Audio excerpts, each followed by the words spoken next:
Rain splashed against the windowpane as Clara Jenkins locked up her small bookstore for the night.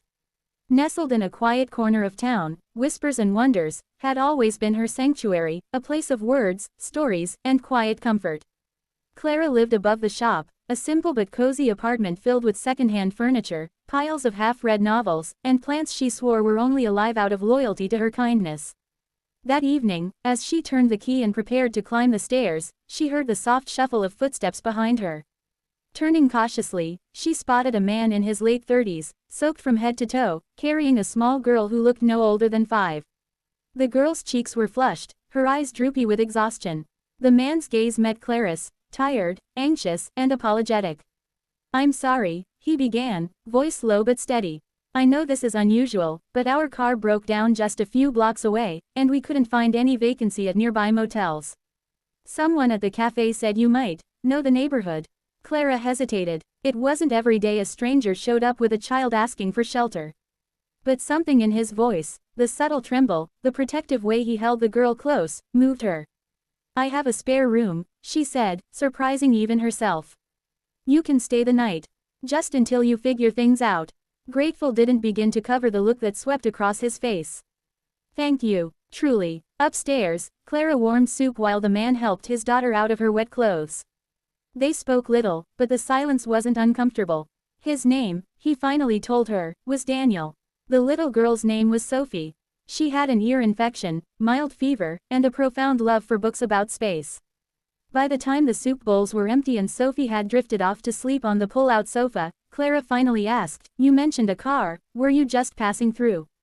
Daniel paused. "In a way, I start a new job in town tomorrow.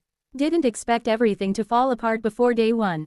She smiled gently. "Well, maybe that's the universe telling you to slow down a little."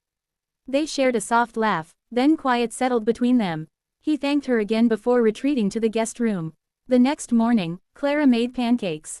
Sophie, now brighter, cheerful, ate 3, topping each with wild amounts of syrup. Daniel looked more relaxed, though his eyes scanned his watch more than once.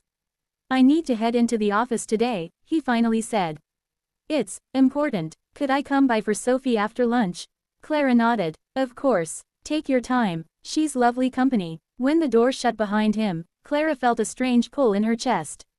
She shook it off and turned her attention to Sophie, who had already nestled into a beanbag with a picture book. The hours passed quickly. They played word games, baked cookies, and talked about planets. It wasn't until 2 p.m. that the doorbell rang again. Clara opened it, expecting Daniel in his slightly rumpled clothes from the night before. Instead, he stood there in a sharp, tailored suit, flanked by 2 assistants. His eyes widened slightly at the sight of Clara, but then he smiled warmly. "I was hoping to introduce you properly," he said, gesturing to the assistants. "Clara, I'm Daniel Reed, the new CEO of Bramble and Cross Publishing."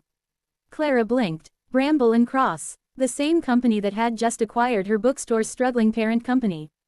The same company whose leadership transition had been the talk of the town's business circles. She stepped back, her face flushed with shock. "Wait, you're that Daniel Reed?" He chuckled lightly. Guilty as charged. Suddenly self-conscious, she glanced around at her humble space. "I had no idea. You didn't mention." "Because it didn't matter. Last night," he interrupted gently. "You opened your home to a stranger and his sick child without hesitation. That's something I'll never forget." She laughed nervously. "Well, you're lucky I don't scare easy." Over the next few weeks, Clara tried to convince herself that nothing had changed. But it had. Daniel started visiting the store more often, sometimes to pick up Sophie, other times with coffee in hand and questions about books he'd never read before. They talked, laughed, shared stories, and slowly, a connection formed that neither of them had expected. He never treated her differently, despite their growing awareness of his position. He never made grand gestures or promises. Just consistent, gentle presence. Clara, guarded and fiercely independent, found herself slowly letting go of her walls. One evening, as the sun dipped below the horizon, casting golden light across the bookshelves, Daniel lingered longer than usual. Sophie had fallen asleep upstairs, clutching a stuffed planet toy Clara had found in an old donation box. "She talks about you all the time," Daniel said softly, gazing at the shelves. "Says you're the best listener, the best reader, the best pancake maker." Clara chuckled. "She's sweet." Daniel turned to her. So am I, when I'm around you. She looked at him, searching for a trace of insincerity and finding none. I know this started in a strange way, he said. But I think fate, however ridiculous that sounds, knew what it was doing. She leaned against the counter, heart pounding. You know, I've always believed the best stories begin when something goes terribly wrong. Daniel stepped closer. Then maybe this is the beginning of a very good story.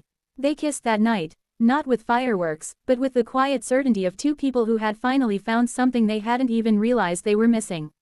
Months passed. Under Daniel's leadership, Bramble and Cross revitalized the publishing industry in town, supporting local authors, breathing new life into small bookstores like Claris. Whispers and Wonders, expanded, became a hub of creativity and community events. Clara ran writing workshops, book readings, even children's space nights, Sophie's idea, of course. But more than the bookstore or the business, it was the quiet dinners, the shared laughs, the late-night story times, and the peaceful mornings that became the heart of Clara's new life. She had once feared letting people in. Feared that love came with strings and disappointment. But Daniel and Sophie had shown her that sometimes, love shows up soaked in rain, holding a child, asking for shelter. And if you're brave enough to say yes, it might just rewrite your whole story. Not with grand drama or fairy tale endings. But with something better. Real connection, quiet trust, and a love that feels like coming home. From that one rainy night to a life full of laughter, books, and second chances, Clara learned that sometimes the soul recognizes what the eyes cannot see. That kindness, given freely, often circles back in the most unexpected and beautiful ways. And that the greatest stories are not the ones we write, but the ones we live, page by page, with the people who stay.